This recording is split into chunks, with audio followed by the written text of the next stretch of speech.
Hello there. We are underway in celebrating our first year anniversary. And if you don't already know about it, I'm hosting a raffle and giving away more than $2,000 worth in cash and prizes. So if you or a friend have access to an Apple product, you can enter to win. For the complete details, go to sayyesToYourSoulPodcast.com. All right, here we go with another soulful episode. Be in integrity first with your own promises to yourself. Make a clean choice, and you can have peace with yourself around it. Hi there. My name is Tessa Lynne Alburn. Welcome to Say Yes to Your Soul. This is where we're going to talk about how you can get past your spiritual plateaus, raise your feminine energy, and express your true self with sparkle. Hello there. Today, before I dive into our topic, which is on owning your worth, I'd like to share a little something personal with you, which is that I've been back in Baja, Mexico for 5 weeks now. Maybe it's 6 by the time I've gotten this production re-recorded 1,000 times, it seems. So I don't know what's happened in the tech world this week, but I've had some challenges there. But I've been back in Baja, Mexico for 5 or 6 weeks now. And the reason I want to share this is because this podcast was actually launched in this location. Last summer, I was invited to come down to Baja, and I was like, okay, that's a wonderful invitation. I know it'll be hot. It was the middle of the summer. But, I think I'll go down there anyway and just check things out and get some snorkeling in and maybe some diving stuff and things like that. And I had been here 30 years ago leading a dive expedition, not to this town exactly, but to La Paz. And I was quite fond of it. Had a really great experience diving. So a couple of months before I was planning to launch the podcast, I came down here and I started to fall in love with the area, and I was really enjoying myself. So I wanted to share that with you today because I believe this is going to be my home for a while. And I wanted to include you in on that celebration. So woohoo! Here we go. Let's go ahead and dive on in to our topic now. Whether you're a woman in business or working for an organization, a company, maybe you're even just dabbling with the idea of having a business or doing something where you can sell something to people. And I think this episode is going to bring some things to light that you wouldn't have considered before around receiving compensation in alignment with your value and your soul. A lot of people are talking about needing to own our value. I hear this a lot in coaching forums, communities I belong to, podcasts, etc.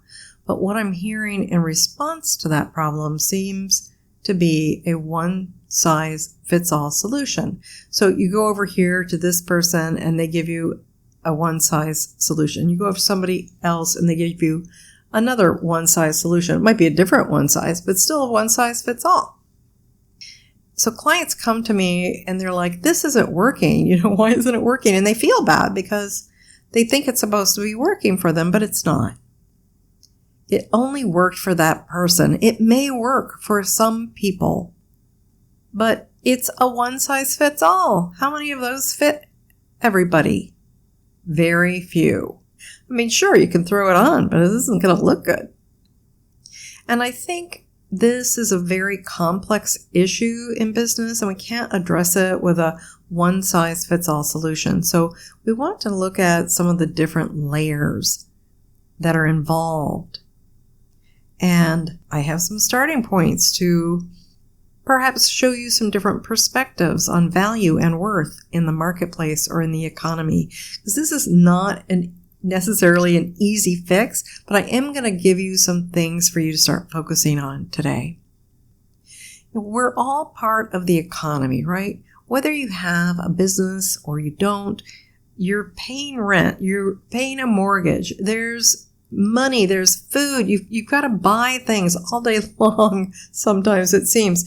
Maybe you have money in the bank, or you want to put money in the bank, or maybe you want to put money somewhere else where it's working better for you than it can be working for you in a bank. We're all constantly in exchange around money. We need to have it in order to have the things that we want in our life at the current way currency works. Now, for many years, I consulted and freelanced for companies on a number of different projects, and I sort of consider those two things slightly different because for me, freelance was really like an hourly thing, or a small project kind of thing where I was recognized for a specific expertise and I would show up at someone's office and work whatever schedule I had agreed with them. And I did it when I wanted to. And then I taught scuba diving when I wanted to. In consulting, people were coming to me for my expert opinion. I still do some consulting from time to time. And it's a different approach. They need my support. I give them a proposal. And it's usually project-based. It's not filling a gap type of thing.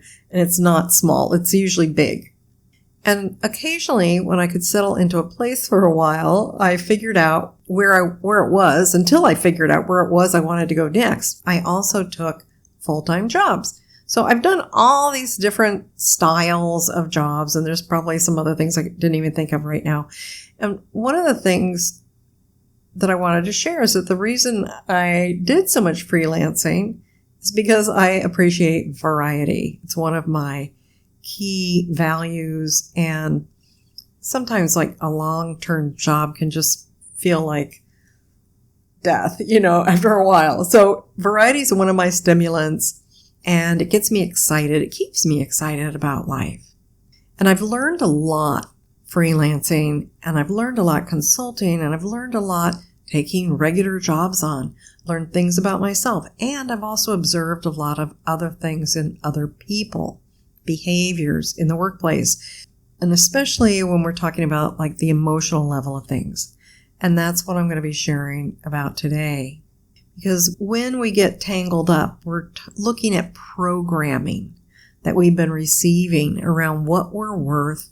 And I want you to understand a little bit more about how that's holding us back. So maybe you've been in a role like that at a job where you had a particular title and a salary, right?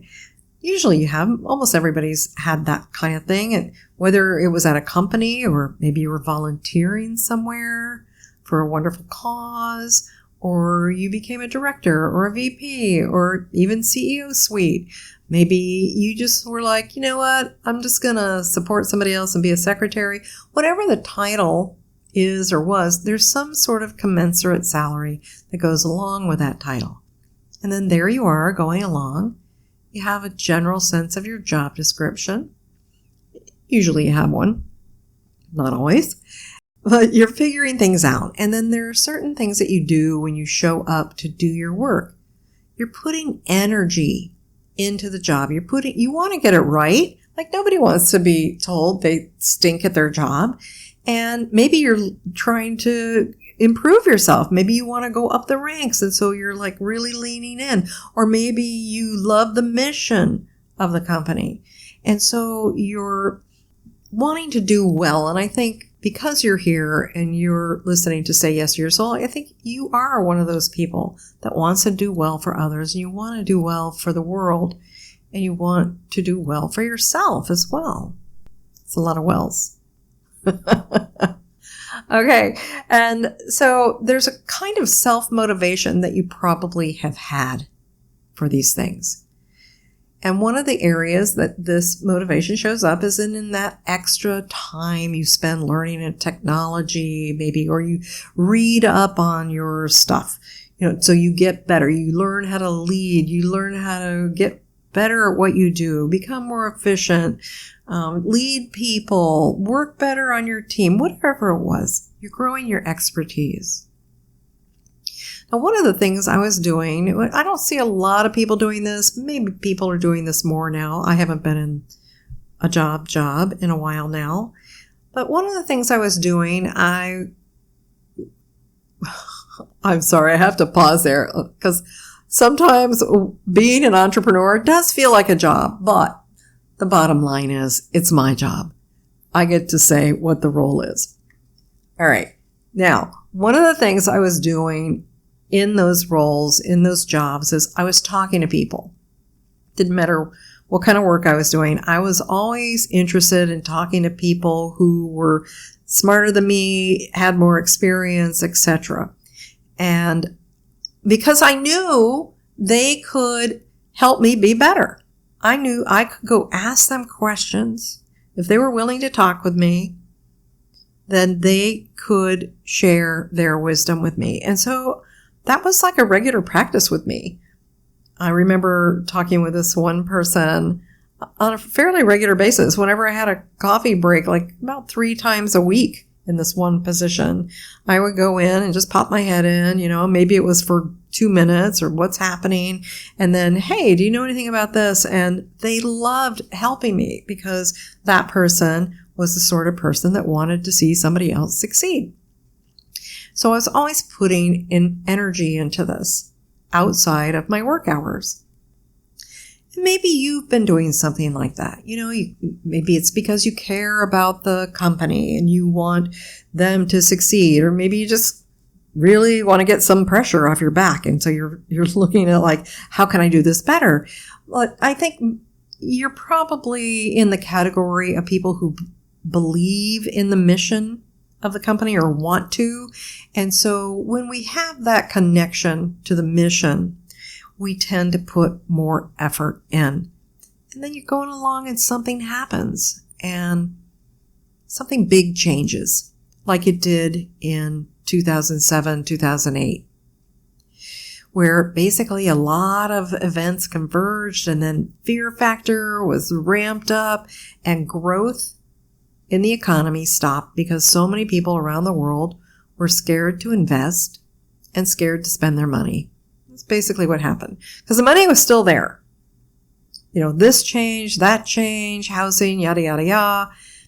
It's just that people weren't spending and exchanging their money and they weren't reinvesting right away. Maybe they're holding on to stuff or they started to sell stuff. And a lot of companies had layoffs. Maybe companies had a little bit of layoffs and then they cut salaries of everybody else or many people, not necessarily everybody. They used some kind of combination of this kind of thing. And a lot of people had salaries cut at least 10%, maybe 20, maybe even more. Or they had their hours significantly cut back, which basically meant that everyone was kind of limping along, with barely enough to get the basics done in their lives, get the groceries and pay their mortgage, etc. But here's the question I have for you is, what happened after it was all over? And less than 5 years later, not only was the company still around, but it was back on its feet and likely thriving. There were many companies that thrived. They were just going full force by then. You see, the companies somehow, the ones that made it through all of that, often did it on the backs of their employees. Now, I'm not trying to cast blame here. I'm just saying that's what happened. Yet here's what I noticed. I noticed there was a lot of group belief. So at the time, a lot of meme going around, and this was all over everything. It was in Facebook. It was wherever you looked. A lot of meme going around say, I should stick around for the company, for the good of the company. Oh, no, I'm not going to look for anything better. No, they need me now more than ever, it seemed. But where was the compensation for all that extra effort that people put in at that time? And who benefited from that extra effort? Because most people I know were not only doing their job that they had before, but they were also taking on additional roles and trying to manage all of it and not really being able to, right? Suddenly they were stacked up with not just 1, 2, but 3 or 4 positions because of others that had been laid off. And so then there's this stress effect of all the stuff being handed to you suddenly on top of what it is you already had on your plate. Well, I can tell you that the owners benefited from that, right? Whoever owned the companies overall benefited from that. And sometimes the customers of the companies benefited because sometimes they could negotiate a deal. But why weren't the employees negotiating deals? Why weren't they feeling empowered? You see, I think we did it to ourselves in part because we listened to our emotions and we did not believe enough in ourselves to say, this is really interesting. It's kind of this crazy thing that's going on. But wait a second. We didn't stand up and say, okay, I get it. We're going through this hard thing together. But you know what? I'd like an agreement that once things are back on track, that I will be compensated for the investment of my time and energy in this company. I mean, do you know anybody that did that? I think there was a lot of opportunity there. Most of us did not seize it. Now, one of the opportunities that I did afford myself was negotiating my hours. I knew inside, like, it just what didn't feel right. And I had already been pouring out my, lifeblood, and I made a really clear choice. And I said, because I had taken a cut. First it was like 10, then it was 20%. And I said, you know what?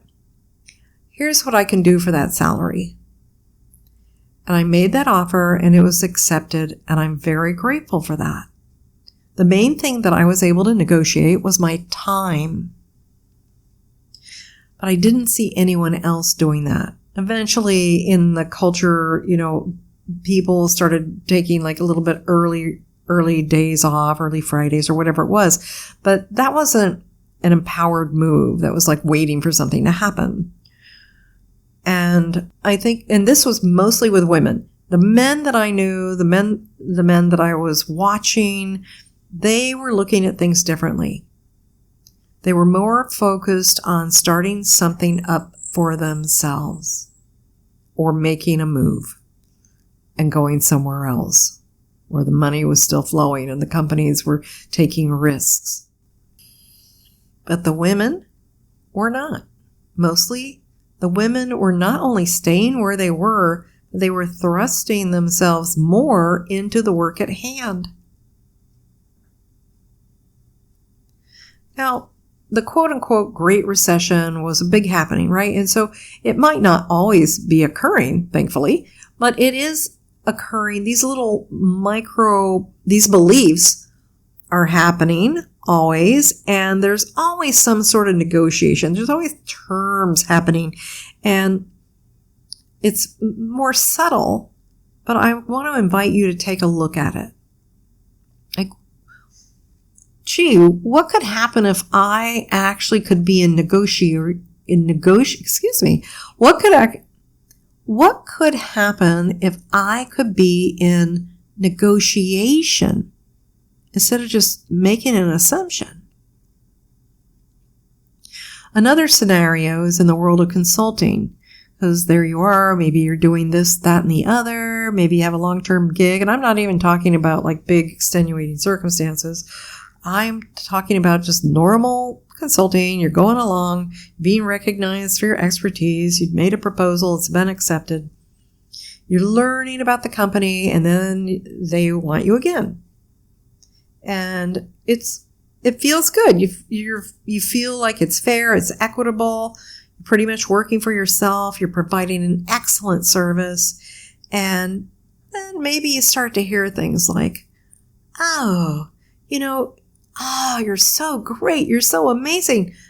But something about it might be feeling a little hollow. Like, why are my praises getting sung suddenly? And then you start to notice that you're being asked to do a little bit more for less. Maybe you start to notice that you're being asked to do more in less time. Maybe you're literally being asked to knock your prices down, or, hey, throw something else in there because, come on, you know us, or we're friends, or we don't have the numbers anymore. We need to save money. Like, there are all these ways that companies or owners of companies will want to negotiate. But if we're not ready for that, we tend to think that's the only thing that's possible. I want you to know that if you're doing this, if you are a consultant and you have expertise and you've been hired at a rate that the longer you stay with a company, you have earned the right to be paid more the more you work for them because you're serving at a higher level. Of course you should be paid more. It's like a promotion in a job.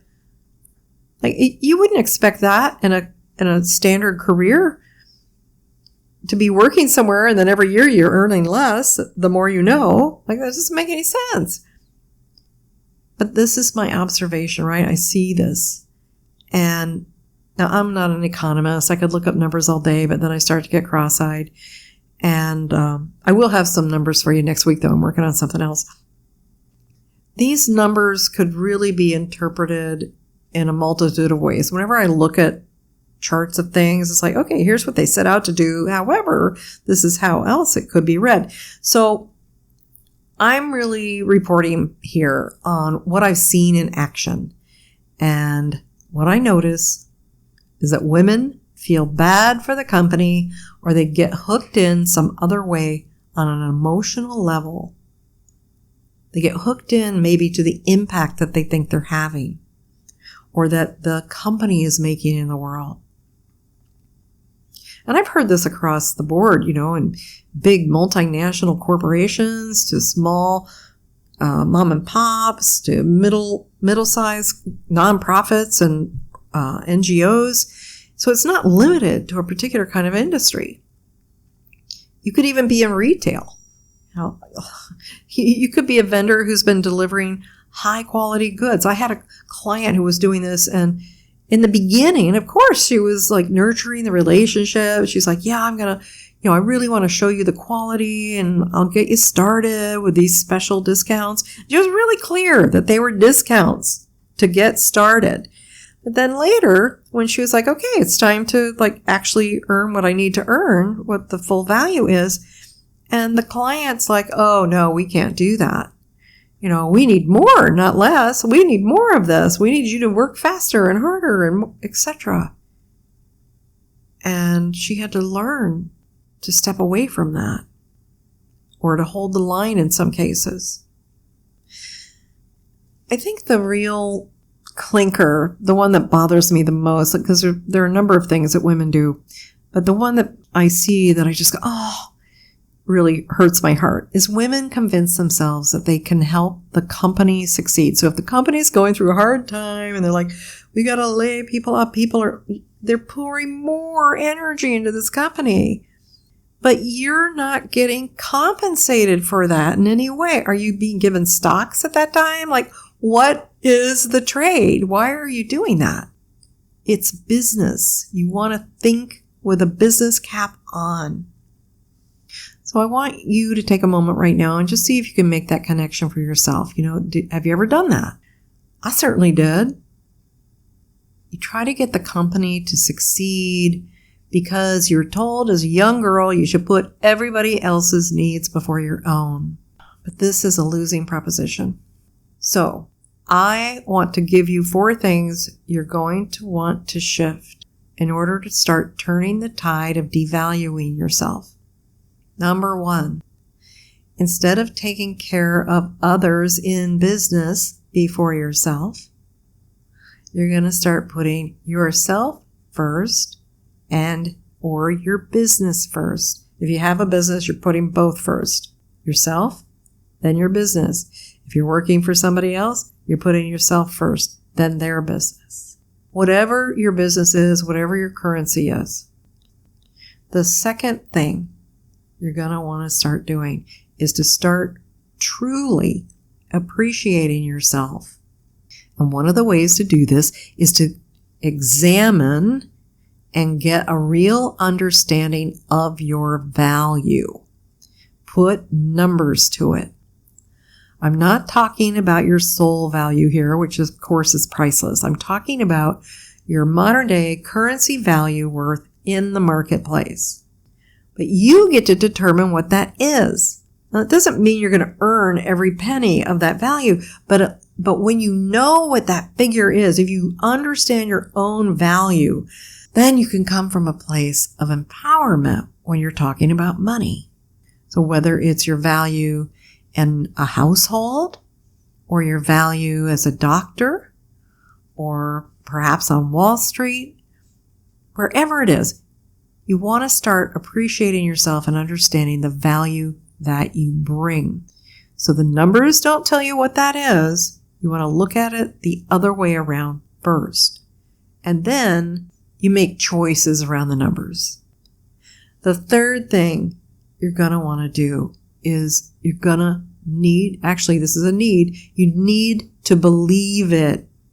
You need to believe in your own value. So you can know what it is, but then you're like, I don't know if I can, you actually need to believe your own value, because just putting a price on something or saying like, I need that promotion. I do. I deserve that promotion. I mean, how many times have you heard somebody say that? And maybe you've said it yourself, but it doesn't work like that. If you're coming from rebellion or frustration, or it's just not fair, I deserve it because they have it, that is just nonsense. That's what a young person would think, not an adult. Life is not fair. You need to know what your value is and then fully believe it. And then that energy will start creating a different result for you when you stand in that energy. That's when things start really changing. The fourth thing that you're going to want to do is you're going to want to start facing situations rather than avoiding them. So no avoiding of conflict or the hard conversations. And part of it is that you're making up in your mind that it's going to be a conflict, number one. So you want to set that stuff aside because you don't know. You might have some yeses coming your way. But you need to have some conversations, and some of those could be hard. And that could be really scary. It can feel scary. But I can also promise you that you will live through it. I've done it. I've had hard conversations, and I still need to have them from time to time. Every now and then I'm like, oh, wait, what's happening? Oh, this isn't feeling good here. I thought everything was going a certain way in this partnership or in this business or in this relationship. And then it's like, it's not really feeling good. And I was like, what is it I actually need? What is it I'm not saying? Oh. And then lean into that conversation. I'm going to give you this little tip as well. The tip that I have for you today is that I want you to have provisions in place for when terms start to change, because they can. So whether you're working for a company or you're consulting, or suddenly, maybe you're even your own entrepreneur and your clients are like, I can't pay that now. No, and part of you is like, you're in love with that client and you're like, oh my gosh, I want to do this or I want to do that. But you want to first and foremost hold yourself in integrity with what you say you're worth. And so you want to figure out, what is that proviso? What do I need to do to make that happen without just being a hard. Like sometimes we want to give somebody a break and we want to have a discount or a sale, but we don't want to devalue ourselves and our own worth in the doing of it. No one else is going to invest in you or your business or in what you provide unless you own your worth. So it's deep work. It's not just like saying, I'm going to do this. It's the inner stuff. It's the scary stuff. But I'll tell you that even if you're concerned about a consequence from, say, a hard conversation or whatever it is that you're facing, when you stay connected to your soul, your guides, your high self will provide for you. You will know what to do.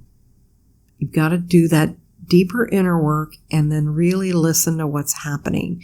And you'll receive guidance for how to move forward next.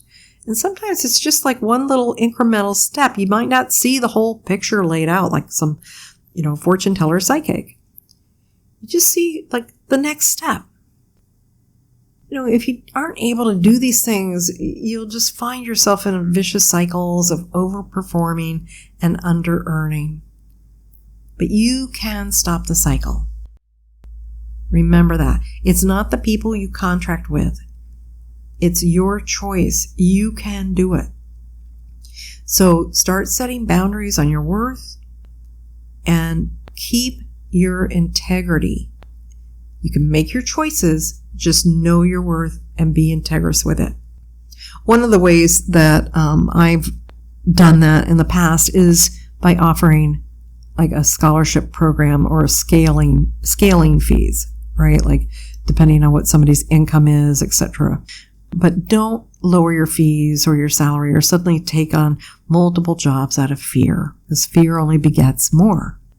Be in integrity first with your own promises to yourself. Make a clean choice, and you can have peace with yourself around it. And this is how we get to be great role models to others. This is how we do it. And this is how we raise the collective consciousness everywhere. And that could be in our families, our schools, communities, globally. And the last thought I'm going to leave you with today is, I think as long as we remain stuck in the areas of our worth and value in work, sadly, we're contributing to the second-class citizenship of women everywhere. And I am pretty certain that that is not the world we want to keep creating. So if you need support with your beliefs or with taking small steps towards owning your value, I'm inviting you to book a complimentary call with me by going to callwithtessa.com. Callwithtessa.com. Short call gets you on track if you need that support.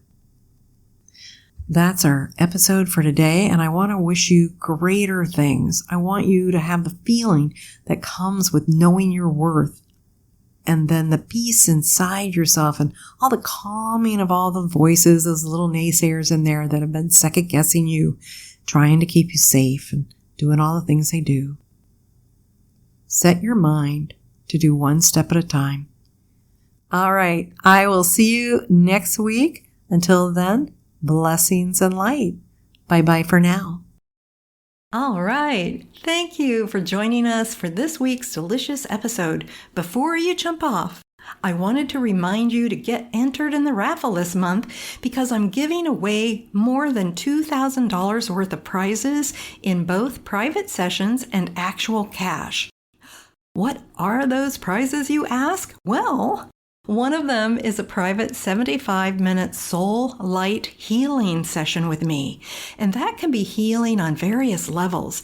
It might be releasing trauma or tuning up your body or your emotions or clearing things like past lives and karma that's been, energetic debris holding you back. This session can be very helpful and sometimes have dramatic results in relationships, money, and in your health. And we're going to do that together on Zoom, so it doesn't matter where you live. The second prize is a 60-minute coaching session with me, and that's also going to be on Zoom. So if you want support or clarity for your goals, like help with getting started with a project or just creating an action plan, that is going to be an amazing session. You'll be surprised at how much you come away with. The third prize is a personalized meditation that I will design especially for you. And of course, it's going to be yours to keep. So it's going to be fully personalized in terms of the content, and I will be speaking just to you so that you will be able to resonate with it and receive the maximum benefits that you want to create. Okay, now for the fun stuff, the cash. I have several cash prizes in various amounts. I've got several $50 prizes, $75 prizes, and $100 prizes. So you can see there are many opportunities to win here, and I just want to encourage you to be sure to play because you do need to play to win. All monetary prizes will be delivered through PayPal or Wise, and if you have a different currency, it'll be automatically converted for you. So as long as you have access to an Apple device, you can play. And all the instructions are available on our website at sayyes2yoursoulpodcast.com. That's sayyes2yoursoulpodcast.com. And if you need any support in completing your raffle entry, my team is ready to help you with that. You'll find their email on our webpage as well. So that's it. All the best to you, and may you say yes to your soul.